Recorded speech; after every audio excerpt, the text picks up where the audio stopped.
काफी मुझे पहले से वीक भी लग रही थी। क्या अब इस दफा कुछ ज्यादा सख्ती नजर आ रही है? छोटी सी चक्की में उन्होंने 10 औरतें रखी हुई थी। यास्मीन राशिद के लिए भी इसी तरह के हालात हैं जेल में। वो अपने ऑक्सीजन पाइप के बगैर नहीं सो सकती हैं। कुछ तशद्दुद की भी खबरें आ रही थी, तो इनमें कितनी हकीकत थी? 4 4 बंदे मुझे खींच रहे थे, कोई टांगों में हाथ डाल रहा है, कोई बाजुओं से खींच रहा है। थोड़ी तनकीद कम करके देखा जाए, इमरान खान साहब के लिए कुछ आसानियां हो सके। सलीमा खान साहिबा ने ये कहा कि इमरान खान साहब पे सख्ती हो रही है, वो मरियम नवाज की वजह से हो रही है। ये अडयाला के कोई कर्नल साहब हैं जो ये सब चीजें मैनेज कर रहे होते हैं। मियाँ साहब जो हैं वो चले जाएंगे कोई मिलने के लिए खान साहब से अडयाला में। तो आपको लगता है कि जाएंगे और उसका कोई फायदा होगा? बेचारे को तो फ्रंट पे सोफा भी नहीं दिया हुआ था, उन्होंने साइड पे बैठा हुआ था। किस टाइप का एहतजाज होने जा रहा है और क्या तैयारियां की जा रही है? अस्सलाम वालेकुम व्यूअर्स, मैं हूं समीना पाशा और आज मेरे साथ मौजूद हैं जी पाकिस्तान तहरीक इंसाफ की आयरन लेडी सनम जावेद खान। और अभी आपको पता है रिसेंटली 2 दिन पहले सिर्फ इनकी रिहाई हुई है, लेकिन आते साथ ही ये मुख्तलिफ एक्टिविटीज में आपको नजर भी आ रही हैं, ट्विटर पे भी दोबारा से एक्टिव हो गई हैं। और जेल के हवाले से भी इनसे कुछ खास तौर पर बात करेंगे, क्योंकि बड़े खौफनाक किस्म के हालात जो जेल के हैं वो सामने आ रहे हैं कि अंदर किस तरह से रखा जा रहा है कैदियों को और लोग बीमार हो रहे हैं। उसके ऊपर भी डिटेल में बात होगी। और फिर जो ओवरऑल इस वक्त एक पॉलिटिक्स चल रही है हमें नजर आ रही पाकिस्तान तहरीक इंसाफ की, इमरान खान साहब की रिहाई के हवाले से आपस के इख्तलाफात और ये तमाम चीजें, तो इस पे सनम क्या सोच रही हैं, उनके क्या व्यूज हैं, वो भी आप तक पहुंचाएंगे। तो सनम अस्सलाम वालेकुम, और सबसे पहले तो बहुत मुबारक हो आपको रिहाई की। खैरियत से हैं आप? जी वालेकुम अस्सलाम समीना, मैं बिल्कुल ठीक हूँ, आप कैसी हैं? बस अल्हम्दुलिल्लाह जी, ठीक ठाक हैं अभी तक। और शुक्र है कि अभी तक हमने कोई इस तरह जेल की हवा नहीं खाई। लेकिन आपको मैं बल्कि आज देख रही थी कि आप काफी मुझे पहले से वीक भी लग रही थी। और क्या अब इस दफा कुछ ज्यादा सख्ती नजर आ रही है पहले की निस्बत, या वही हालात हैं जो पहले भी थे, इस दफा भी उसी तरह के हालात रहे हैं? इस दफा ये फर्क था समीना कि हमारा हफ्ते में 5 दिन जेल ट्रायल होता है, सिर्फ जुम्मे वाले दिन एक हमें फ्री मिलता है। और क्योंकि कोर्ट जो है वो जेल के अंदर ही है, तो वहां पे काफी चल के जाना पड़ता है। तो हम पैदल गर्मी में जाते हैं और पैदल आते हैं, फिर वहां पे भी क्योंकि बहुत देर गर्मी में ही बैठे रहते हैं, डायरेक्ट धूप होती है, सब कुछ होता है। तो इस वजह से भी कुछ चीजें मुश्किल थी। और फिर मैं तो रहती भी जिस चक्की में थी, वहां पे कोई एक छोटी सी चक्की में उन्होंने 10 औरतें रखी हुई थी। 6 चरपाइयों की चक्की में 10 औरतें रहती थी, एक एक चरपाई में 2 औरतें सोती थी। तो उस हिसाब से और गर्मी होती थी वहां पे। इस वजह से ये जो थोड़ा हेक्टिक इस वजह से था। फिर आपको पता है बीमारियां इतनी है वहां पे, क्योंकि गंदगी इतनी है वहां पे, जगह थोड़ी है, रश बहुत है, और सबको वो इकट्ठा ही रख देते हैं। तो हम तो इस चीज में भी बड़े परेशान थे कि जितने बाहर हमारे लड़के निकल रहे हैं, कोई ना कोई किसी ना किसी तरह बीमार हो रहा है। तो इस वजह से भी शायद ज्यादा मसला हुआ। आसान तो जेल हमारे लिए खैर कभी भी नहीं थी, क्योंकि हमने पंजाब में जेलें काटी हैं, जहां हमारे सर पे जो बीवी मुसल्लत है वो ज़हनी तौर पे ठीक ही नहीं है। तो आसान तो हमारे लिए कभी भी नहीं थी। मगर ये है कि इस दफा तो स्पेशल इंस्ट्रक्शन थी कि इसको डॉक्टर यास्मीन के साथ नहीं रखना, और मतलब जिस तरह आप मेंटली किसी को तंग कर सकते हैं उस तरह आप तंग करें। तो मगर हम भी फिर खान के सपोर्टर डॉक्टर है। यास्मीन राशिद के लिए भी इसी तरह के हालात हैं जेल में, क्योंकि यही इस दफा में जो कोर्ट रिपोर्टर्स जाते रहे हैं वो भी इसी तरह की बातें बता रहे हैं कि लाइट ऑफ रखी जाती है, इलेक्ट्रिसिटी डिस्कनेक्ट कर दी जाती है, इस तरह की उनको भी परेशानियां रहती हैं। तो वो लोग तो इवन बीमार हैं, इतनी एज में हैं, उनके साथ भी इसी तरह से मामलात हैं। जी समीना बिल्कुल, और जेल रूल के मुताबिक आप जेल की लाइट बंद नहीं कर सकते, 1 मिनट के लिए भी नहीं कर सकते। डॉक्टर यास्मीन कैंसर पेशेंट है, हाई ब्लड प्रेशर की पेशेंट है। एजाज चौधरी साहब की हार्ट सर्जरी हुई है। शाह महमूद साहब अभी हार्ट की उससे पेन से वापस आए हैं जेल में। महमूद रशीद साहब के भी थोड़े दिनों पहले रिसेंटली उनकी कोई सर्जरी भी हुई है। उमर भाई के दोनों शोल्डर आपको पता है फ्रीज हो गए हुए हैं। और इसके बावजूद उन्होंने फिर जज को लिख के दिया कि हमारी आप उम्रें देखें, हमारी आप बीमारियां देखें, और 8 8 10 10 घंटे यहाँ लाइट नहीं आ रही है, लाइट नहीं होती है, पानी भी चला जाता है। आप हम पे थोड़ा सा तो आप ख्याल करें, हमारी उम्रों का ही ख्याल करने चलें। और डॉक्टर यास्मीन का तो मसला ये है कि वो अपने ऑक्सीजन पाइप के बगैर नहीं सो सकती हैं। हम्म। तो जब लाइट ही नहीं आ रही है तो वो कहाँ पे लगेगा और कैसे चलेगा और कैसे आपको उनको ऑक्सीजन मिलेगा? तो मगर उनको कहा भी था कि आप इनको कोई यूपीएस का कनेक्शन हम घर से खुद मंगवा लेते हैं, आप हमें करने दें। आप कोई जनरेटर का कनेक्शन करा दें, हम उसके लिए पे कर देते हैं। वो तो राशिद अंकल तो बहुत ही उनको फिक्रमंद थे वो, कि ये किस तरह करती होगी। वो कहते थे कि मैं खुद, जैसे कूलर भी जो हमें एयर कूलर मिले हुए थे, बाकी पूरी जेल के कूलर तो जेल की तरफ से मिलते हैं, हमारे एयर कूलर भी हमें उमर भाई ने मंगवा के दिए, उन्होंने जेल में डोनेट किए। फिर उनको कहने लगे कि हमें 4 और भी मंगवा दें, तो 6 कूलर भेजे उन्होंने जेल के लिए। हम्म। तो वो तो इस तरह आप हमसे लेके बेशक, लेकिन हमें कम से कम सहूलत तो दें कि हम सांस तो ले सके। मगर वो जज के लिख के देने के बावजूद भी मेरे आने तक तो कम से कम जनरेटर या यूपीएस कुछ भी नहीं लगा हुआ था। अच्छा, लेकिन ये इस दफा तो ये भी हमने रिपोर्ट देखी कि आपकी कुछ चोटें वगैरह भी लगी हुई थी और कुछ तशद्दुद की भी खबरें आ रही थी, तो इनमें कितनी हकीकत थी? देखिए हुआ ऐसे ना कि जब उसने हमें उतारा, ड्रॉप किया, पहले तो हम उसको कहते जाए कि आप हमें ड्रॉप करें, हमारी गाड़ियां उस तरफ खड़ी नहीं है। हम्म। बोलते मैं जी इधर शेड देख रहा हूँ, आपको छांव में उतारता हूँ। मैंने कहा आप इतनी गर्मी में चलते आए हैं और फिर इतनी गर्मी में वहां भी खवार हुए हैं, बस यहाँ ड्रॉप कर दें। मगर उसने क्योंकि आगे गाड़ी खड़ी की हुई थी प्लानिंग के तहत, तो हमें वहां तक वो लेकर गया। अब प्रॉब्लम ये थी कि मैंने कभी अपनी किसी गिरफ्तारी पर रजिस्ट किया नहीं है, क्योंकि पुलिस की गाड़ी हो, पुलिस के यूनिफॉर्म में लोग हों, फीमेल साथ हो, तो कोई एतराज नहीं हमें। आप किसी एक कोई छोटी वो गाड़ी थी व्हाइट कलर की, कोई सुजुकी टाइप, उधर जाके उसने उतारा मुझे और वो बोलने लगा कि जी अंदर बैठे, जी अंदर बैठे। तो मैं कहूँ कि किस लिए अंदर बैठे, आप केस तो कम से कम हम्म। बताएं मुझे, किधर हम्म। लेके जा रहे हैं, कौन सा पुलिस स्टेशन है, कौन सा केस है, मैंने क्या किया अभी। और तो जो दो खवातीन और मेरे साथ थी उनको भी घेर लिया, कि जी आप खबरदार आगे आई तो आपको भी बीच में गाड़ी में बिठाएंगे। तो वो जिस वक्त मुझे खींच रहे थे, अब चार चार बंदे मुझे खींच रहे थे, तो मैंने उनको मतलब कहा कि आप थोड़ी गैरत करें, कोई टांगों में हाथ डाल रहा है, कोई बाजुओं से खींच रहा है, कि आपके अपने घरों में औरतें नहीं है। तो उसमें वो शर्मिंदा हुआ, उसने मुझे छोड़ा भी, जिसने मेरे बाजू पकड़े हुए थे उसने मुझे छोड़ा भी। तो ये जो डीएसपी जावेद है, ये सामने खड़ा हुआ था, तो बोलता है गन्ना की सुनते पे हो, चुको ते गड्डी से सुटो। तो मुझे अच्छा। इतनी हैरत हुई कि तुम इस रैंक तक शायद यही बगैरतियां करके पहुंचे हो, शायद यही चमचागिरी करके तुम यहां तक पहुंचे हो। तुम्हें इतनी तौफीक नहीं हुई कि तुम एक यूनिफॉर्म में हो, कि तुम एक सरकारी गाड़ी लेके आओ, तुम हम्म। फीमेल को अरेस्ट कर रहे हो, तुम फीमेल पुलिस लेके आओ। उसके बाद एक बंदा जो सिविल कपड़ों में मुझे खींच रहा है, और मैं उसको कह रही हूँ भाई तो शर्म कर, दो जनों ने मेरी टांगे पकड़ी हुई है, दो जनों ने मेरे बाजू पकड़े हुए हैं, उसमें से किसी एक को गैरत अगर आई है तो तुम उसको कह रहे हो इसकी बातें क्यों सुन रहे हो, इसको उठा के फटाफट गाड़ी में फेंको। तो आपका मुझे डॉक्टर यास्मीन ने पहली दफा कहा कि सनम तुमने ना अब बेटा खामोश रहना है, तुमने तुम्हारे साथ बहुत हो गया जितना होना था, बेटा हम्म। तुम निकलोगी ना जब यहाँ से। एजाज अंकल ने भी, डॉक्टर यास्मीन ने भी, मुझे तकरीबन सब बड़ों ने यही कहा कि आपने यहाँ पे नहीं रहना। हम्म। तो मैंने उनको बोला डॉक्टर यास्मीन जिस तरह अभी मेरा अरेस्ट हुआ है ना, अभी मेरा दिमाग घूम गया है। आप यकीन हम्म। करें कि मैं बाहर जाऊंगी ना, मैं जिस दिन भी बाहर गई मैं इनका जीना हराम कर दूंगी, और इस डीएसपी को तो बिल्कुल नहीं छोड़ूंगी। चाहे मुझे, मैंने उसको वहां पे भी कहा, मैंने उसको कहा कि मैं तुम्हारा ये जो डीएसपी है ना, मैं इस पे केस करूंगी। तो बोलता है उससे क्या होगा। मैंने कहा चाहे कुछ ना हो, मुझे सुप्रीम कोर्ट तक जाना पड़ा, मैं वहां तक इसका पीछा करूंगी, लेकिन मैं इसको छोड़ूंगी नहीं। बोलता है हम तो सुप्रीम कोर्ट से भी हो आए हैं, हमें पता है वहां पे भी क्या हो रहा है। मैंने कहा हम अपनी तरफ से अपनी कोशिश करेंगे, खुला तुम लोगों को ऐसे नहीं छोड़ेंगे, बाकी अल्लाह की मर्जी, हम सच की तरफ है, हम सच के साथ हैं। मेरा मेडिकल रिपोर्ट है, जिस हॉस्पिटल आप लेकर गए, आप यकीन करें मैंने उसका नाम भी पहले नहीं सुना हुआ था कभी, मियाँ अच्छा। मुंशी ऐसे करके कुछ नाम था। और सारी पुलिस ढेरों ढेर मेरे साथ थी, और इनकी कस्टडी में मेरा वो हुआ, दो डॉक्टर्स ने जो मेरा किया मेडिकल। और वो जब रिपोर्ट मेरे फादर ने अटेस्टेड कॉपी निकलवा ली, रिपोर्ट देखने के बाद इनका तो इरादा ही नहीं था कोर्ट में वो रिपोर्ट जमा कराने हम्म। का। वो मेरे बहन ने क्योंकि सोशल मीडिया पे लगा दी और वो वायरल हो गई, तो उसके बाद वो कहें कि जी आप संडे वाले दिन आ गए, संडे वाले दिन आके कहते हैं आप दोबारा करें, चले मेडिकल करवाने। मैंने कहा जी आप किस लिए जाओ मेडिकल करवाने, हो तो गया। नहीं जी आप दोबारा चलें। मैंने कहा आपने मुझे मंडे से अरेस्ट किया हुआ है, पूरा वीक हो गया है, और अब मैं एक वीक बाद दोबारा मेडिकल करवाने जाऊं तो ये इसकी वजह क्या है। क्योंकि जी वो पता चला टेस्टेड कॉपी बाहर वायरल हो गई है। तो वहां पे जी वो कहे मुझे आप जबरदस्ती मेडिकल कराएंगी, मैंने कहा आप नहीं करवा सकते। बोलता है जी ये डीएसपी साहब ने कहा है कि आप लाजमी करवाएंगी। मैंने कहा उस डीएसपी को बोलो अंदर आए और आके मेडिकल कर ले, मैं तो फिर नहीं कराती। तो हम तो, मैं दूसरी बार तो मैंने मेडिकल नहीं करवाया, क्योंकि पहली हम्म। बार रिपोर्ट हमारे पास थी, तो हम्म। यही हुआ, कोर्ट में मुकर गए। बोलते ये तो जो डॉक्टर थे वो बायस थे, ना वो मुझे जानते हम्म। थे, ना कभी जिंदगी में हम्म। मिले थे, बायस कैसे हो गए थे।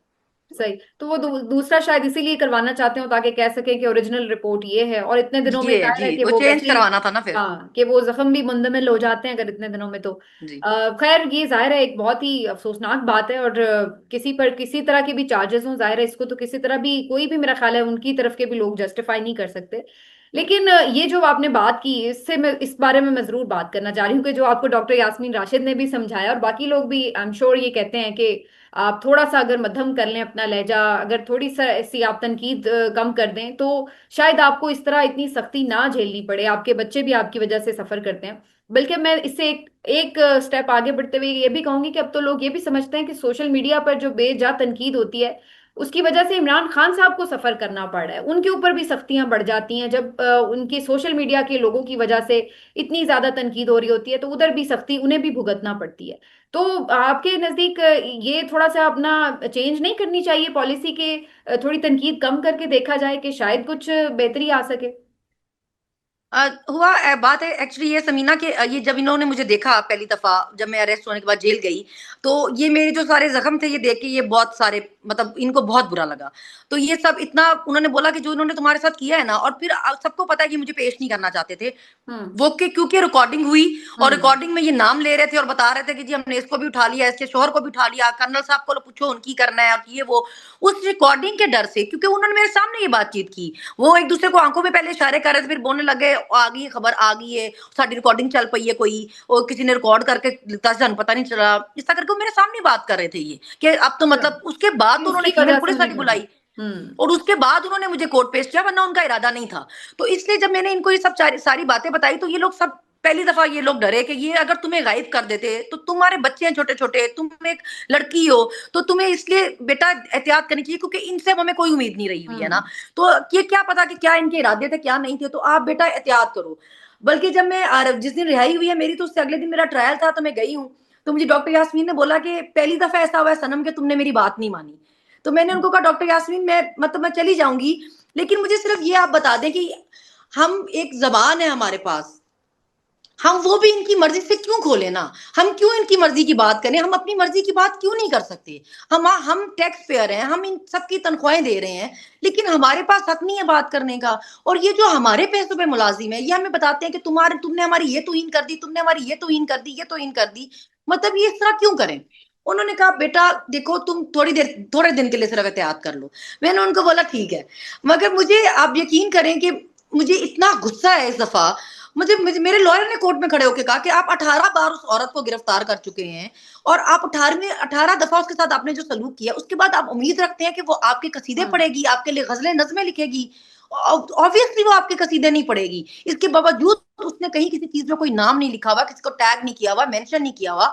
तो आपने किसके कहने पर, और मुद्दई कौन है, किसके कहने पे आपने इस तरह इसको उठाया है, और आप इसकी जमानत भी नहीं लगा रहे हैं, मतलब किस बेस पे आप रिमांड मांग रहे हैं। तो वो लोग मुझसे एक्चुअली, मैं क्योंकि छोटी हूँ सबसे, तो वो मेरे से प्यार बेसिकली बहुत करते हैं। तो मुझे एजाज अंकल ने भी कहा कि मेरी बेटी हो, मेरा कहना मानना है, अपना ध्यान रखना है, क्योंकि इस दफा हम डर गए हैं, जो इन्होंने किया है ना, हम डर गए हैं।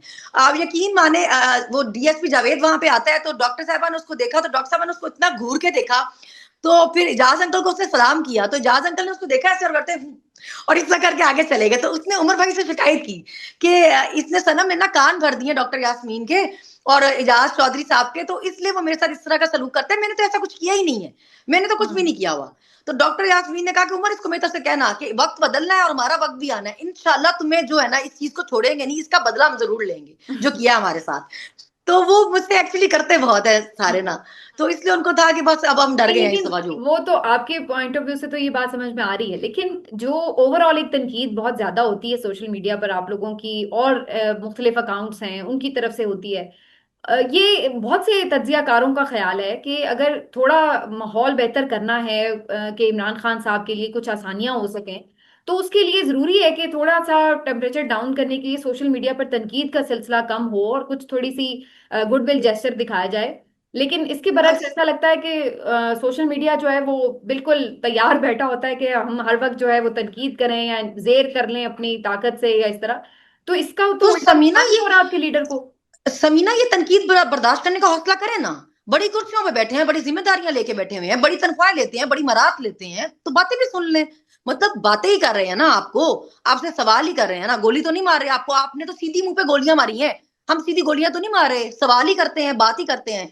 तो अगर हमने वो सीधी गोलियां खा ली हैं और उस पे आप इनका बेसिकली ख्याल ये है कि ये हमें सड़कों पे घसीटे, ये हमें मारे पीटे गिरफ्तार करें, ये हमारी जमानतें ना लगने दें, ये हमारे सारे बड़े सीनियर्स 2-2 सालों से जेलों में रखे हों उनकी जमानतें ना लगने दें, ये हमारे साथ सीधी मुंह पे गोलियां मार दें, लेकिन हम शिकायत ना करें, हम हम्म। शिकवा ना करें, हमारे मुंह से उफ ना निकले। इस तरह तो नहीं टेम्परेचर डाउन होता ना। आपको टेम्परेचर डाउन करना है, एक 75 साल की औरत 2 साल से जेल में बैठी हुई है, खुदा का खौफ करो, उसकी जमानत नहीं आप लगने देते हैं।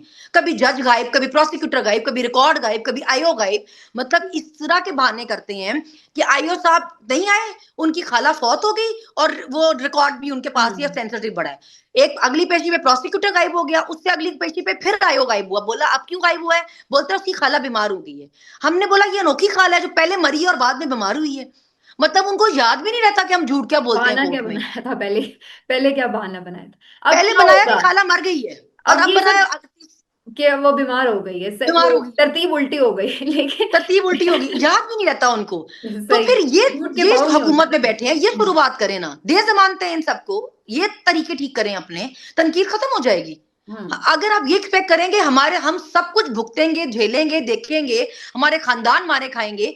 मेरा तो शौहर नहीं छोड़ा, बाप नहीं छोड़ा, मतलब किसको कौन नहीं जेल में उठा के डाला। हम्म। तो आप मेरे से उम्मीद रखेंगे कि ये हम इसके साथ ये सब करते जाएंगे, लेकिन ये हमारी तारीफें करेगी, इस तरह हम्म। नहीं होगा।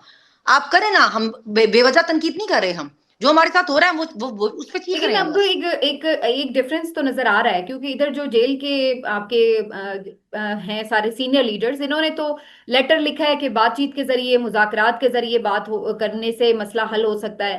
जबकि इमरान खान साहब ने एहतजाज की कॉल दे रखी है। तो ये क्या एक आपको लग रहा है कि दो मुख्तलिफ पेजेस पर आ गई हैं पीटीआई की जो राय है? क्योंकि ये तो वो बिल्कुल डिफरेंट बात कर रहे हैं जो खान साहब ने की हुई है। नहीं नहीं, बिल्कुल ऐसा नहीं है। उन लोगों ने पांचों ने ये डिसाइड किया कि ये जब शहबाज शरीफ ने जाके एक बार फिर से बैरिस्टर गौहर को कहा कि जब हमसे मुज़ाकरात करें, तो उन पांचों ने डिसाइड किया कि क्योंकि ये बार बार हमें ब्लेम करते हैं कि जी पीटीआई इंतशारी है, ये फसादी है, ये मुज़ाकरात चाहती नहीं है, ये अमन चाहती नहीं है, ये स्टेबिलिटी चाहती नहीं है, तो हमें ऐसे लगता है कि हम इनको ये मौका ना दें, कि ये हमें पता है कि ये ड्रामा करते हैं, इनके पास इख्तियार तो है नहीं, ये कोई हम्म। मुज़ाकरात तो कर सकते ही नहीं है, लेकिन ये जानबूझ के हमें ये साबित करने के लिए कि हमें शायद अपने मुल्क की परवाह नहीं है, ये हमारे बारे में इस तरह की बातें करते हैं, तो हम इस दफा इनको इन्हीं की तरह जवाब देते हैं। तो फिर उन पांचों ने डिसाइड किया, उन्होंने लेटर में ये लिखा कि आप हमारी मुलाकात करवाएं ना खान से, आप हमारी मुलाकात करवाएं, हम उसकी मुज़ाकरात की बात कर लेते हैं। हम्म। आप बार बार जो कह रहे हैं आप करवा दें, उन्होंने तो बेसिकली बोला कि हमारी मुलाकात पांचों की करवाएं, तो हम आपसे मुज़ाकरात की बात कर लेते हैं खान से। हम्म। क्योंकि क्या होता है कि खान से आप मिलने ही नहीं देते, जब कोई अहम बात होती है, अहम मौका होता है, जरूरी काम होता है कोई, तो आप मुलाकात बंद कर देते हैं। हम्म। तो आप पहले ये चीजें तो नॉर्मल करें ना, अगर आप मुज़ाकरात इतने कोई सिंसेरिटी से चाहते हैं तो आप ठीक है। उन्होंने बोला कि जी जंगे भी होते हैं तो जंगों में भी मुज़ाकरात होते हैं। ईरान इसराइल की लड़ाई हो रही थी, साथ टेबल पे बात भी चल रही थी, ईरान और अमेरिका की बातचीत हो रही थी, अमेरिका बम भी मार रहा था, तो बातचीत तो जंगों में भी होती है ना, हम्म। तो हम भी ऐसे हालात में है जो हमारे पे जंग ही बनाए हुए हैं ना, जंग बगावत आपका की। जाती ख्याल क्या है, खान की रिहाई कैसे होगी? क्योंकि एहतजाज तो आप लोगों पहले भी करके देख चुके हैं, उससे भी कोई फायदा नहीं हुआ। अदालतें तो खुद ही मफलूज हैं, वो तो छोटी मोटी जमानतों के नहीं फैसले कर सकते, तो खान की रिहाई तो बहुत बड़ा फैसला है। तो ये फिर आखिर होगी कैसे, इमरान खान साहब की रिहाई? जो हमने समीना अदालतों में देख लिया है ना, अगर तो कोई ये समझता है कि इन अदालतों से कोई आपको उम्मीद है इंसाफ की, तो वो बहुत ही बड़ी गलतफहमी में है। जो हालात अदालतों में चल रहे हैं उसके बाद जे अदालतों से खान एक की शख्स कोई भी नहीं उम्मीद वैसे नहीं है। ये कहता अब कि अदालतों से कुछ रिलीफ मिलेगा, किसी को भी आप उम्मीद सोचे कि नहीं। जब मुझे कोर्ट पेश किया है और उसको बोला है कि इसका फिजिकल रिमांड चाहिए क्योंकि ये इख्तियारी थी, तो लॉयर अली ने बोला, मेरे लॉयर ने, कि ये आपके कोर्ट से ही जेल ट्रायल अटेंड करके बाहर निकली है, जब गिरफ्तार हुई है, हफ्ते हम्म। में 3 दिन सर आपके कोर्ट में आती है, हाँ। 2 दिन साथ वाले कमरे में जो कोर्ट है वहां आती है, तो 5 दिन तो ये यहाँ आती है, तो ये इख्तियारी कैसे थी, इख्तियारी कैसे? और कैसे थी ये, और उनसे ये सवाल नहीं पूछा गया। उसके बाद उन्होंने कहा कि इसको जिस दिन गिरफ्तार किया है उस रात एफआईआर कटने के 80 दिन बाद हम्म। उसमें दहशतगर्दी की एक्ट डाली गई है। तो रातों रात ऐसा क्या हुआ 80 दिन के बाद इसको गिरफ्तार करते ही कि आपको याद है कि पर्चे में गिरफ्तारी भी में दहशतगर्दी भी डाल देते हैं। ये कोई सवाल नहीं उनसे पूछा गया कि ये सब क्यों हुआ। हम्म। बस रिमांड दिया गया, वो भी 6 दिन का फिजिकल रिमांड, कि हम्म। पुलिस ने मांगा है ना पहली दफा रिमांड, तो मुनासिब नहीं लगता कि उनको ना दिया जाए। और हम्म। पुलिस स्टेशन में मेरे साथ जो मर्डर की अक्यूज थी उसका 4 दिन का फिजिकल रिमांड था, और मेरा एक वर्कर एक लॉयर कन्वेंशन पे जाने पर जहां हम गेस्ट थे 6 दिन का फिजिकल रिमांड था। अभी ये हो रहा है कि हम 4 बजे तक वहां बैठते हैं, जैसे ही हम निकलते हैं गवाहियां हो जाती हैं पीछे। हम्म। अगले दिन हम जाके शोर में चाहते हैं कि हमारी गैर मौजूदगी में गवाहियां हुई, वो बोलते हैं ये कौन सा इतना बड़ा बात थी, आपने तूफाने बदतमीजी मचा दिया ये तो सोशल मीडिया बिल्कुल पे। आपकी दुरुस्त बात है, लेकिन सनम बात फिर वहीं पे कि फिर इन अदालतों से तो ना आपको उम्मीद है ना कोई इस वक्त एनालिस्ट भी कोई ये नहीं कह सकता कि जी इन अदालतों से रिहाई है। फिर होगी कैसे? क्योंकि एहतजाज तो आप लोगों ने पहले भी करके देखा है, वो भी कोई कारआमद नहीं हुआ। और अब तो इसलिए ज्यादा शकूक व शुबात है कि एहतजाज से पहले ही इतनी ज्यादा पार्टी के अंदर इख्तलाफात हैं, इतनी डिफरेंसेस हैं। अली अमीन गंडापुर साहब जो पहले हमेशा एहतजाज को लीड करते रहे हैं, उनके ऊपर आधे से ज्यादा वर्कर्स वैसे ही ट्रस्ट करते हुए नजर नहीं आ रहे। तो इन सब के साथ फिर एहतजाज कितना मौसर होगा? देखिए समीना, ये सारी सिचुएशन भी ना क्रिएट की गई है, ये जानबूझ के बनाया गया है। आप 5-6 लोग मिलने के लिए जा रहे हैं, आप जानबूझ के उसमें 3 को मिलने दें और 3 को ना मिलने दें, और वो जो जिन 3 को मिलने दिया उसको आप साबित करें कि ये क्यों बहुत लॉयल है, और जो 3 मिलने चले गए हैं वो गद्दार है। अभी खान साहब की तीनों बहनें जाती हैं, अलीमा खानम को वो नहीं मिलने देते, वो जानबूझ के नहीं मिलना देते ना, तंग करते हैं। लेकिन इसका मतलब ये तो नहीं है कि जो 2 बहनें मिलने जाती हैं हम उनको कहना शुरू कर दें कि मिलने गई हैं ये गद्दार है, ये किसी का तो मिली नहीं है। ये इतना ज्यादा घुसाया गया है लोगों के जहनों में कि ये टाउट, ये गद्दार, ये मिला हुआ, ये बिका हुआ, कि जब प्रोटेस्ट की बारी आए ना तो इनको किसी को एक दूसरे पे एतबार ही ना हो, ये सब एक दूसरे पे शक करें। ये सिचुएशन बनाई गई है जानते बूझते, क्योंकि आप देखिए कि होता क्या है कि जो एक्चुअल करने वाला सवाल होता है ना वो कभी भी नहीं होता। अब ये बीकेपी का सपोज बजट पास हुआ, बजट पास पे आप गए मुलाकात के लिए कि जी हमें खान से मशवरा करना है, ये कुछ मुलाकात बंद हो गई। इस बारे में बात नहीं होगी कि मुलाकात अचानक क्यों बंद हुई। मुलाकात जो एक प्रिजनर का राइट है, उसके लिए उसकी फैमिली हो या उसकी पार्टी हो, उसको कोर्ट में धक्के खाने क्यों पड़े, आप उसकी मुलाकात करवाएं।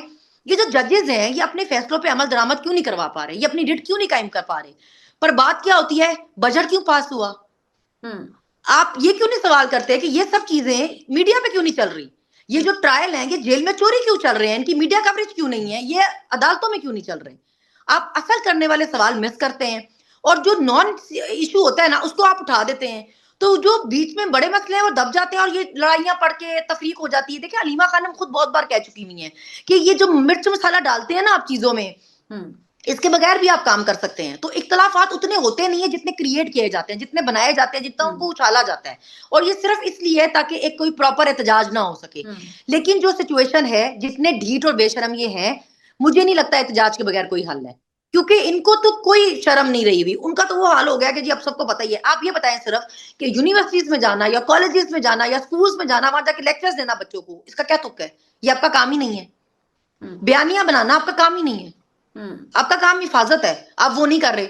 आप हर चीज में घुसे हैं, आप हर चीज में क्लेम कर रहे हैं कि हमने किया है। लेकिन ये कोई आम बंदा उठ के जब कह देगा कि जब ये किया आपने है तो इसका जवाब दें, तो आप बोलेंगे हमसे सवाल कर लिए, तुम्हारी इतनी जुरत।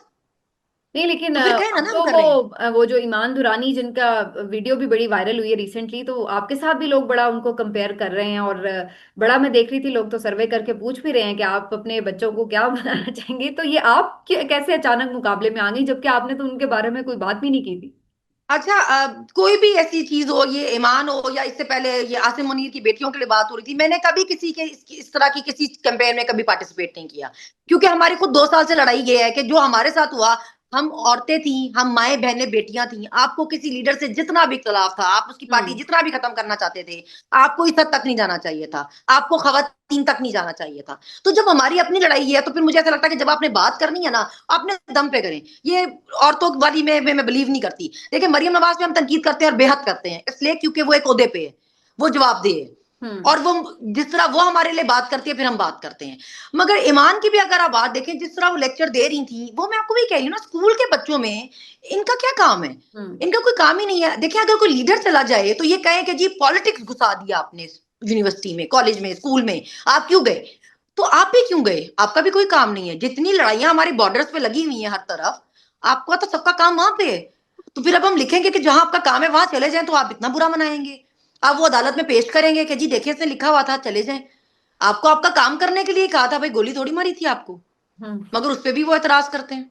अच्छा, ये भी बताएं कि अभी रिसेंटली तो ये भी बात हुई है, लीमा खान साहिबा ने ये कहा कि जो अब इमरान खान साहब पे सख्ती हो रही है वो मरियम नवाज की वजह से हो रही है, जबकि इससे पहले वो खुद कह चुकी हैं और खान साहब भी कई दफा ये बात कह चुके हैं कि उनकी जो जेल है उसके पीछे और उनके साथ जो मुलाकातें भी रोक दी जाती हैं, जो सख्तियां भी होती हैं, वो डायरेक्टली अडयाला के कोई कर्नल साहब हैं जो ये सब चीजें मैनेज कर रहे होते हैं, इजाजत देते हैं, नहीं देते हैं।